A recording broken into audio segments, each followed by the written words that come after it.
ಚಾಲಕರ ವರ್ಗವನ್ನ ಬೀದಿಗೆ ತಂದ ಕೇಂದ್ರ ಸರ್ಕಾರಕ್ಕೆ ಚಾಲಕರ ವರ್ಗವನ್ನ ಬೀದಿಗೆ ತಂದ ಕೇಂದ್ರ ಸರ್ಕಾರಕ್ಕೆ ಒಂದೇ ತಿಂಗಳಲ್ಲಿ ಕೇಂದ್ರ ಸರ್ಕಾರಕ್ಕೆ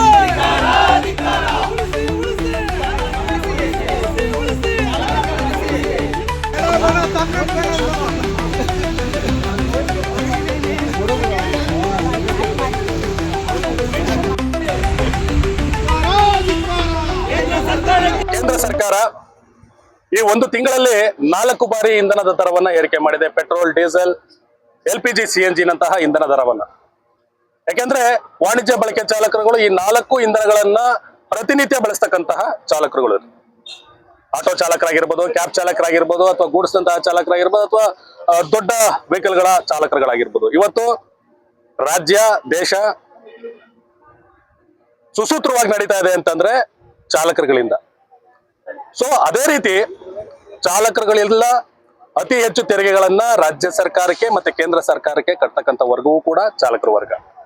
ಆದ್ರೆ ಇದೇ ಕೇಂದ್ರ ಸರ್ಕಾರ ಮೇಲಿಂದ ಮೇಲೆ ದರ ಏರಿಕೆ ಮಾಡೋದ್ರ ಮುಖಾಂತರ ಚಾಲಕರ ಜೀವನವನ್ನ ಸರ್ವನಾಶ ಮಾಡ್ಲಿಕ್ಕೆ ಹೊರಟಿದೆ. 2 ರೂಪಾಯಿ, 3 ರೂಪಾಯಿ ಈ ರೀತಿ ಒಂದೊಂದ್ಸರಿ ಏರಿಕೆ ಮಾಡೋದ್ರ ಮುಖಾಂತರ ಚಾಲಕರುಗಳಿಗೆ ಗೊತ್ತಾಗೋದಿಲ್ಲ. ದಡ್ರಿದ್ದಾರೆ ಅಂತ ಅನ್ಕೊಂಡಿದ್ದೀರಾ? ಖಂಡಿತವಾಗಿಯೂ ಇಲ್ಲ. ಅತಿ ಹೆಚ್ಚು ತಿಳಿದಿರ್ತಕ್ಕಂಥವ್ರು ಚಾಲಕರು, ಓದಿಲ್ದಲೇ ಇದ್ರೂ ಕೂಡ ಸಾಮಾನ್ಯ ಜ್ಞಾನ, ರಾಜ್ಯಕ್ಕೆ ಸಂಬಂಧಪಟ್ಟಿರುವಂತ ವಿಚಾರಗಳು, ದೇಶಕ್ಕೆ ಸಂಬಂಧಪಟ್ಟಿರತಕ್ಕಂಥ ವಿಚಾರಗಳು ನಿಮ್ಗಳಿಗಿಂತ ಹೆಚ್ಚು ಅರಿವಿದೆ. ಆದ್ರೂ ಕೂಡ ತಾಳ್ಮೆಯಿಂದ ತಡ್ಕೊಂಡಿದೀವಿ. ಎಷ್ಟು ಅಂತ ತಡ್ಕೋಬೇಕು ನಾವುಗಳು ಕೂಡ. ಒಂದು ಸರಿ ತಡ್ಕೋಬಹುದು, 2 ದಿನ ತಡ್ಕೋಬಹುದು, 3 ದಿನ ಗ್ಯಾಪ್ ಕದೇನೋ ಹೇಳ್ತಾರಲ್ಲ, 3 ದಿನಕ್ಕೆ ತಿಥಿ ಮಾಡೋಣ, 3 ದಿನಕ್ಕೆ, 6 ದಿನಕ್ಕೆ, 9 ದಿನಕ್ಕೆ ಅನ್ನೋ ರೀತಿ 3 ದಿನಕ್ಕೆ, 9 ದಿನಕ್ಕೆ ಒಂದೊಂದು ಬಾರಿ ದರಗಳನ್ನ ಏರಿಕೆ ಮಾಡೋದ್ರ ಮುಖಾಂತರ ಚಾಲಕರ ವರ್ಗವನ್ನ ತಿಥಿ ಮಾಡ್ಲಿಕ್ಕೆ ಹೊರಟಿದ್ದೀರಾ. ರಾಜ್ಯದಿಂದ ಆಯ್ಕೆಯಾಗಿ ಹೋಗಿರ್ತಕ್ಕಂಥ MP ಗಳು ಏನು ನೀವುಗಳಿದ್ದೀರಾ, ರಾಜ್ಯದ ಜನಸಾಮಾನ್ಯರು, ಅದರಲ್ಲೂ ಕೂಡ ಅತಿ ಹೆಚ್ಚು ವಾಣಿಜ್ಯ ಬಳಕೆ ಚಾಲಕರುಗಳು ನಿಮ್ಗಳಿಗೆ ಮತ ಚಲಾಯಿಸಿರೋದ್ರಿಂದ ನೀವು ಅಲ್ಲಿ ಕುಂತ್ಕೊಂಡಿದ್ದೀರಾ. ಇಲ್ಲ ಅಂತಂದ್ರೆ ನಿಮ್ಮ ಮನೆ ಒಳಗಡೆ ಕೂತ್ಕೋಬೇಕಾದಂತಹ ವ್ಯವಸ್ಥೆ, ಪರಿಸ್ಥಿತಿ ಎರಡೂ ಕೂಡ ಇದೆ. ಇವತ್ತು ಬಾಲಂಗೋಚಿಯಾಗಿ ರಾಜ್ಯದ ವಿಚಾರವಾಗಿ ಅಥವಾ ಚಾಲಕರ ವಿಚಾರವಾಗಿ ಧ್ವನಿ ಎತ್ತದೇನೆ ಮೆಟ್ರೋ ದರ ಏರಿಕೆ ಆದ್ರೆ ಮಾತಾಡ್ತೀರಾ, ಯಾವ್ದೋ ಸ್ಕೂಲಲ್ಲಿ ಜಾನುವಾರ ವಿಚಾರ ಬಂದ್ರೆ ಮಾತಾಡ್ತೀರಾ, ಗೋ ಹತ್ಯೆ ವಿಚಾರ ಮಾತಾಡ್ತೀರಾ. ಏನ್ ನೀವೇನ ಸರ್ವ ರಕ್ಷಕರು? ನೀವೇನ ಧರ್ಮ ಉದ್ಧಾರಕರು? ಚಾಲಕರುಗಳಲ್ಲಿ ಇಲ್ವಾ ಧರ್ಮದವರು? ಚಾಲಕರ ವರ್ಗ ನಿಮ್ ಕಣ್ಣು ಕಾಣಿಸ್ತಾ ಇಲ್ವಾ? ಏನ್ ಮಾಡ್ಬೇಕು? ರಾಜ್ಯದಿಂದ ಆಯ್ಕೆ ಆಗಿ ಹೋಗಿರ್ತಕ್ಕಂಥ MP ಗಳೆಲ್ಲರೂ ಕೂಡ ಬೀಗ ಹಾಕೊಂಡಿದ್ದೀರಾ ಬಾಯಿಗೆ. ಮುಂದಿನ ದಿನಗಳಲ್ಲಿ ನಿಮ್ಮ ಮನೆಗಳಿಗೆ ಬೀಗ ಹಾಕುವಂತಹ ಕೆಲಸ ಕೂಡ ಆಗ್ತದೆ. ಅದೇ ರೀತಿ ನೀವು ಕಂಡಂತಹ ಸ್ಥಳದಲ್ಲಿ ಚಾಲಕರು ಕಪ್ಪು ಪಟ್ಟಿ ಪ್ರದರ್ಶಿಸೋದ್ರ ಮುಖಾಂತರ ನಿಮ್ಮಳೆ ಚೀಮಾರಿಗಳನ್ನ ಹಾಕ್ತಿವಿ. ನಮಗೂ ಜ್ಞಾನ ಇದೆ, ಮಧ್ಯಪ್ರಾಂತ್ಯದ ಯುದ್ಧ ನಡೀತಾ ಇದೆ. ಸೊ ಇಂತಹ ಪರಿಸ್ಥಿತಿಯಲ್ಲಿ ದರ ಏರಿಕೆ ಆಗೋದು ಸರ್ವೇ ಸಾಮಾನ್ಯ. ಆದ್ರೆ ದೇಶದ ಪ್ರಧಾನಿ ಮಂತ್ರಿಗಳು ಎಲ್ಲಾ ದೇಶಗಳನ್ನು ಸುತ್ತಿ ಎಲ್ಲಾ ದೇಶದ ಪ್ರಧಾನಿಗಳನ್ನ ಒಂದು ಸಹಮತಿಗೆ ತಗೊಳ್ತೀವಿ ಅಂತೇಳಿ ದೇಶ ಸುತ್ತೋದ್ರ ಮುಖಾಂತರ ನೀವು ಮಾಡಿದ ಸಾಧನೆ ಆದ್ರೂ ಏನು? ಊರಿಗೆಲ್ಲ ಮೆಚ್ಚಿಸಿ ಬೇರೆ ಬೇರೆ ದೇಶಕ್ಕೆ ಹೋಗಿ ಸಣ್ಣ ಪುಟ್ಟ ಸಮಸ್ಯೆ ಆದ್ರೂ ಕೂಡ ಕಣ್ಣೀರ್ ಹಾಕ್ತಕ್ಕಂಥ ನೀವುಗಳು ರಾಜ್ಯದಲ್ಲಿ ರಕ್ತದ ಕಣ್ಣೀರನ್ನ ಹರಿಸ್ತಾ ಇದ್ದಾರೆ ಚಾಲಕರ ವರ್ಗ. ಇದ್ರ ಬಗ್ಗೆ ಗಮನ ಇಲ್ವಾ? ಗಮನ ಹರಿಸ್ಬೇಕು ತಾವುಗಳು. ಯಾಕೆ ಅಂತಂದ್ರೆ ಜನ ಯಾರು ನಾನು ಮೊದಲೇ ತಿಳಿಸ್ದಾಗೆ ದಡ್ರಿಲ್ಲ. ಇದಕ್ಕೆಲ್ಲ ತಕ್ಕಾದಂತ ಉತ್ತರನ ಅತಿ ಶೀಘ್ರದಲ್ಲೇ ತಗೊಳ್ತೀರಾ. ಯಾಕೆಂದ್ರೆ ಹಿಂದೆ ಇದ್ದಂತ ಮಿನಿಸ್ಟರ್ಗಳೆಲ್ಲ ಯಾವ್ಯಾವ ಪರಿಸ್ಥಿತಿಗೆ ಬಂದಿದ್ದಾರೆ ಅನ್ನೋದು ನಮಗೆ ಗೊತ್ತಿದೆ. ತಾವುಗಳೇನೋ AC ಕಾರಲ್ಲಿ, AC ಆಫೀಸಲ್ಲಿ, AC ಮನೆಗಳಲ್ಲಿ, AC ಕಚೇರಿಗಳಲ್ಲಿ ಜೀವನ ಮಾಡ್ತಾ ಇದ್ದೀರಾ. ಉರಿ ಬಿಸಿಲಲ್ಲಿ ನಿಂತಿದ್ದೀವಿ ಸ್ವಾಮಿ. ಯಾಕೆ ಅಂತಂದ್ರೆ ಚಾಲಕರು ನೋವು ಅಷ್ಟಿದೆ. ಮಕ್ಕಳುಗಳು ಸ್ಕೂಲ್ ಸ್ಟಾರ್ಟ್ ಆಗ್ತಾ ಇದೆ, ಅಡ್ಮಿಷನ್ ಮಾಡ್ಸಕ್ ಆಗ್ತಾ ಇಲ್ಲ, ಫೀಸ್ಗಳು ಕಟ್ಟಕ್ ಆಗ್ತಾ ಇಲ್ಲ, ಮನೇಲಿ ಇರ್ತಕ್ಕಂಥ ಹಿರಿಯರಿಗೆ ಮೆಡಿಸಿನ್ಗಳು ಕೊಡ್ಸಕ್ ಆಗ್ತಾ ಇಲ್ಲ, ಮನೆಗೆ ರೇಷನ್ ತಗೊಂಬರಕ್ ಆಗ್ತಾ ಇಲ್ಲ. ಇಂತಹ ಪರಿಸ್ಥಿತಿ ಇದೆ. ನಾವೇನಾದ್ರು ನಿಮ್ಮನ್ನ ಏನಾದ್ರು ಅನುದಾನ ಕೇಳಿದ್ವಾ? ಯಾವ್ದಾರು ಕೇಳಿದೀವ? ಯಾವ್ದು ಕೇಳಿಲ್ಲ. ಇದೇ ಕೋವಿಡ್ ಸಂದರ್ಭದಲ್ಲೂ ಕೂಡ ಇದೇ ಪರಿಸ್ಥಿತಿನ ಎದುರಿಸಿದ್ವಿ. ಅವತ್ತು ಜನಗಳು ಪಬ್ಲಿಕ್ ಅಲ್ಲಿ ಇರಲಿಲ್ಲ, ಇವತ್ತು ಜನಗಳು ಇದ್ರೂ ಕೂಡ ಸಾಯ್ತಾ ಇದ್ದಾರೆ. ನಾನು ಕೇಂದ್ರ ಸರ್ಕಾರಕ್ಕೆ ರಾಜ್ಯದಿಂದ ಆಯ್ಕೆಯಾಗಿರ್ತಕ್ಕಂತಹ ಎಂಪಿಗಳಿಗೆ ಎಚ್ಚರಿಕೆಯನ್ನ ನೀಡ್ತಾ ಇದ್ದೇನೆ. ಈ ಕೂಡಲೇ ವಾಣಿಜ್ಯ ಬಳಕೆ ವಾಹನದ ಚಾಲಕರು, ಆಟೋ ಕ್ಯಾಬ್ ಗೂಡ್ಸ್ ಅಂತಲ್ಲ, ಎಲ್ಲಾ ವಾಣಿಜ್ಯ ಬಳಕೆ ಚಾಲಕರು, ಬ್ಯಾಡ್ಜ್ ಹೊಂದಿರತಕ್ಕಂಥ ಚಾಲಕರುಗಳಿಗೆ ಈ ಸಮಸ್ಯೆ, ಈ ಮಧ್ಯಪ್ರಾಚ್ಯದ ಯುದ್ಧ ನಿಲ್ಲುವವರೆಗೂ, ಚಾಲಕರ ಸಮಸ್ಯೆ ಬಗೆಹರಿಯುವವರೆಗೂ ಕೂಡ 15,000 ರೂಪಾಯಿ ಪರಿಹಾರವನ್ನ ನೀಡಬೇಕು. ಏನ್ ನಿಮ್ ದುಡ್ಡುಗಳು ಏನ್ ಕೊಡ್ತಾ ಇಲ್ಲ, ನಿಮ್ ಮನೆಗಳನ್ನ ಅಥವಾ ನಿಮ್ಮ ಆಸ್ತಿಗಳನ್ನ ಮರಿ ಅಂತ ಕೊಡಿ ಅಂತ ಕೇಳ್ತಾ ಇಲ್ಲ. ನಾವು ಕಟ್ಟಿರ್ತಕ್ಕಂಥ ಕೋಟ್ಯಾಂತರ ರೂಪಾಯಿ ತೆರಿಗೆ ದುಡ್ಡನ್ನ ಕೇಳ್ತಾ ಇದ್ದೇವೆ. ಕೊಡಿ ನಮ್ ದುಡ್ಡನ್ನ, ಕೊಡಿ ನಮ್ ದುಡ್ಡನ್ನ. ನಮ್ ದುಡ್ಡನ್ನ ನೀವು ಇಟ್ಕೊಂಡು ಈ ರೀತಿ ತೊಂದರೆಗಳನ್ನ ಕೊಡ್ತಾ ಇದ್ದೀರಾ. ಕೊಡ್ರಿ ನಮ್ಮ ತೆರಿಗೆ ಹಣನ ವಾಪಸ್ ಕೊಡ್ರಿ. ಕಟ್ಟಲ್ಲ, ನಾವು ಯಾವ ತೆರಿಗೆಗಳನ್ನು ಕೂಡ ಕಟ್ಟಲ್ಲ. ಒಳ್ಳೆ ಆರ್ಥಿಕವಾಗಿ ಬೆಳೆಸ್ಬೇಕು ಅಂತ ಹೇಳಿ ಮತದಾನಗಳನ್ನ ಪಡೆದಂತ ಪ್ರಧಾನ ಮಂತ್ರಿಗಳು ಇವತ್ತು ಇಡೀ ರಾಜ್ಯ ಅಂತಲ್ಲ ದೇಶದಾದ್ಯಂತ ಇರುವಂತ ಚಾಲಕರನ್ನ ಬೀದಿಗೆ ತರುವಂತ ಕೆಲಸನ ಮಾಡ್ತಾ ಇದ್ದಾರೆ. ಯಾಕಂದ್ರೆ ಅವರು ನಮಗೆ ಈ ಚಾಕ್ಲೇಟ್ ನ ಕೊಡುವಂತ ವ್ಯವಸ್ಥೆನ ಮಾಡಿದ್ದಾರೆ.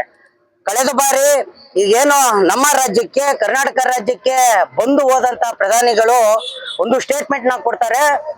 ಲಾಕ್ಡೌನ್ ಅವರಿಗೆ ಅಪಾರವಾಗಿ, ಈ ಒಂದು ರಾಜ್ಯದಿಂದ ಲಾಕ್ಡೌನ್ ವಿಚಾರದಲ್ಲಿ ಅವರ MLAಗಳು, MP ಗಳು ಎಲ್ಲ ಹಣಕಾಸಿನ ಭದ್ರತೆಯಾಗಿ ಮಾಡ್ಕೊಂಡಿದ್ದಾರೆ.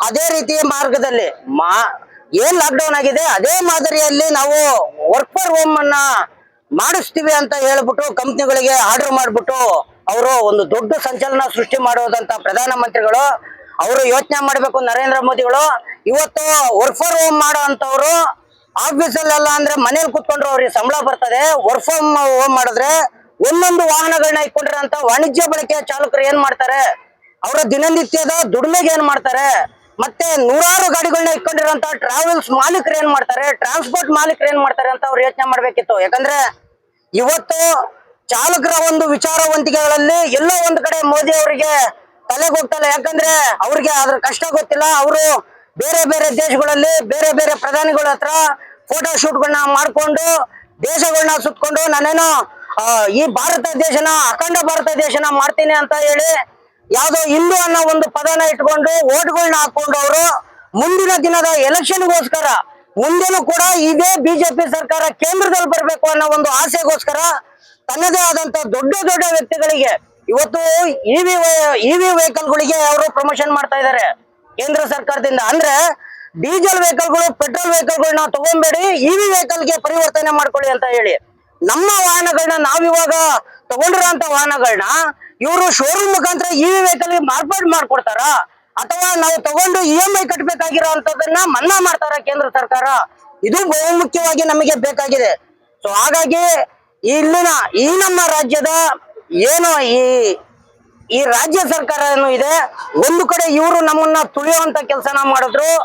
ಇವ್ರುಗಳೇ ಸೇರ್ಕೊಂಡು ರಾಜ್ಯ ಸರ್ಕಾರ ಮತ್ತೆ ಕೇಂದ್ರ ಸರ್ಕಾರ ಈ ಎರಡೂ ಸೇರ್ಕೊಂಡು ಈಗೇನು ಆನ್ಲೈನ್ ಸಂಸ್ಥೆಗಳೆಲ್ಲ ಇದೆ, ಅಗ್ರಿಗೇಟ್ ಸಂಸ್ಥೆಗಳು, ಅವ್ರ ಹತ್ರವ ನಮ್ಮ ಕಡೆಯಿಂದ ಲೂಟಿ ಮಾಡಿಸ್ಕೊಂಡು ಅವ್ರು ಬೇರೆ ಕಾರಣ ಬೇಯಿಸ್ಕೊಳ್ಳೋ ನಿಟ್ಟಿನಲ್ಲಿ ಮಾಡ್ತಾ ಇದ್ದಾರೆ. ಒಟ್ಟಾರೆಯಾಗಿ ಒಂದ್ ಕಡೆ ಅಗ್ರಿಗೇಟ್ ಕಂಪ್ನಿಗಳು, ಇನ್ನೊಂದ್ ಕಡೆ ರಾಜ್ಯ ಸರ್ಕಾರ, ಇನ್ನೊಂದ್ ಕಡೆ ಪ್ರಧಾನ ಮಂತ್ರಿಗಳು, ಇವರೆಲ್ಲ ಸೇರ್ಕೊಂಡು ಈ ಚಾಲಕರ ವರ್ಗನ ತುಳಿಬೇಕು ಅಂತ ಹೇಳಿ ಈ ಒಂದು ರೀತಿನಲ್ಲಿ ದರ ಏರಿಕೆನ ಮಾಡ್ಕೊಂಡು ದಿನ ದಿನ ದರ ಏರಿಕೆ ಮಾಡ್ತಾ ಇದ್ದಾರೆ. ಇದರಿಂದ ತುಂಬಾ ಕಷ್ಟ ಆಗಿದೆ ನಮ್ಮ ಚಾಲಕರಿಗೆ. ಸೊ ಈ ದರ ಏರಿಕೆನ ನಿಲ್ಲಿಸಬೇಕು ಅಂತ ಹೇಳಿ ನಾವು ಆಗ್ರಹ ಮಾಡ್ತೀವಿ. ಯಾವ ರೀತಿಯಾಗಿ ತೊಂದರೆ ನಷ್ಟಗಳನ್ನ ಅನುಭವಿಸ್ತಾ ಇದ್ದಾರೆ, ಅವರ ಕುಟುಂಬವನ್ನ ನಿರ್ವಹಣೆ ಮಾಡಕ್ ಆಗ್ತಾ ಇಲ್ಲ.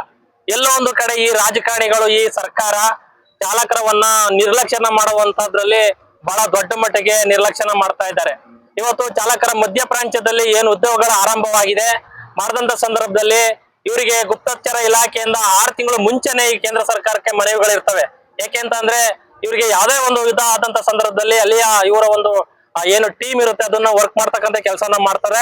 ಹಾಗಾಗಿ ಇವರಿಗೆ ಮುನ್ನೆಚ್ಚರಿಕೆ ಇದ್ರೂ ಕೂಡ ಈ ರೀತಿಯಾಗಿ ಪಕ್ಕದ ಆಂಧ್ರ ರಾಜ್ಯದಲ್ಲಿಲ್ಲ, ತಮಿಳುನಾಡಲ್ಲಿಲ್ಲ, ಕೇರಳದಲ್ಲಿಲ್ಲ, ಆದ್ರೆ ನಮ್ಮ ರಾಜ್ಯದಲ್ಲಿ ಯಾಕೆ ಅನಿಲ ಪೂರೈಕೆಯಲ್ಲಿ ಇಷ್ಟೊಂದು ಈ ರೀತಿಯಾಗಿ ಆಗಿದೆ ಅನ್ನೋದನ್ನ ಯಕ್ಷ ಪ್ರಶ್ನೆಯಾಗಿ ಎಲ್ಲರ ಸಾರ್ವಜನಿಕರಿಗೆ ಮೂಡ್ತಕ್ಕಂಥದ್ದು. ಹಾಗಾಗಿ ನಾವಿವತ್ತು ಒಂದು ಹೋರಾಟಕ್ಕೆ ಕರೆ ಕೊಟ್ಟಿರುವಂತದ್ದು, ನಮ್ಮ ರಾಜ್ಯದ ಚಾಲಕರು ಏನಿದ್ದಾರೆ ಇವರಿಗೆ ಕುಟುಂಬಕ್ಕೆ ತಲಾ 15,000 ರೂಪಾಯಿಗಳನ್ನ ಏನು ಕುಟುಂಬ ವರ್ಗಕ್ಕೆ ಕೊಡಬೇಕು ಅಂತ ಹೇಳಿ ನಾವು ಕೂಡ ಈ ಹೋರಾಟಕ್ಕೆ ಕರೆ ಕೊಟ್ಟಿರುವಂತದ್ದು. ಇವತ್ತು ಮೋದಿ ಅವರು ದೇಶವನ್ನ ಸದೃಢವಾಗಿ ಕಟ್ತೇವೆ ಮತ್ತೊಂದು ಅಂತ ಹೇಳಿ ಬರೋಡ್ ಪರ, ನಾವು ಅವ್ರ ಪರ ಇವ್ರ ಪರ ಅಂತ ಹೇಳಿ ಸುಳ್ಳು ಗೋಡೆಗಳನ್ನ ಬಿಡ್ಕೊಂಡು ಒಂದು ಚಾಲಕರ ಸಮುದಾಯವನ್ನ ಎಲ್ಲೋ ಒಂದು ಕಡೆ ದಿವಾಳಿ ಮಾಡ್ತಕ್ಕಂಥ ಕೆಲಸವನ್ನ ಈ ರಾಜ್ಯ ಸರ್ಕಾರಗಳು ಮಾಡಿದೆ. ಹಾಗಾಗಿ ನಾವ್ ಹೇಳ್ತಕ್ಕಂಥದ್ದು ಒಂದೇನೆ, ರಾಜ್ಯ ಸರ್ಕಾರಕ್ಕೂ ಅಷ್ಟೇ, ಕೇಂದ್ರ ಸರ್ಕಾರವೂ ಅಷ್ಟೇ, ನಾವು ಕಟ್ಟುವಂತಹ ತೆರಿಗೆ ದುಡ್ಡನ್ನ ಏನು ನಿಮ್ಮ ಮನೆಯಿಂದ ಏನು ಕೊಡೋದಂತ ಅಲ್ಲ, ನಾವು ಕಟ್ಟಂತ ತೆರಿಗೆ ದುಡ್ಡನ್ನ ನಮ್ಗೆ ಉಪಯೋಗ ಆಗ್ಲಿ ಅಂತ ಹೇಳಿ ನಮ್ಮ ಕುಟುಂಬಸ್ಥರಿಗೆ ಕೊಡಿ. ಇದೇ ಕೋವಿಡ್ ಸಂದರ್ಭದಲ್ಲಿ ತಲಾ 5,000 ರೂಪಾಯಿಗಳನ್ನ ಕೊಡ್ತಕ್ಕಂಥ ಕೆಲಸವನ್ನ ಮಾಡಿದ್ರೆ ಬ್ಯಾಡ್ಜ್ ಹೊಂದಿರ್ತಕ್ಕಂಥ ಚಾಲಕರಿಗೆ. ಅದೇ ರೀತಿಯಾಗಿ ಸರ್ಕಾರ ಪರಿಗಣಿಸಿ ನಮ್ಮ ಚಾಲಕರ ಸಮುದಾಯಕ್ಕೆ ಇವತ್ತು ಏನು 5,000 ರೂಪಾಯಿಗಳನ್ನ 10,000 ರೂಪಾಯಿಗಳನ್ನ ಕೊಡಬೇಕು ಅಂತ ಹೇಳಿ ನಾನು ಕೂಡ ಆಗ್ರಹ ಮಾಡ್ತೇನೆ.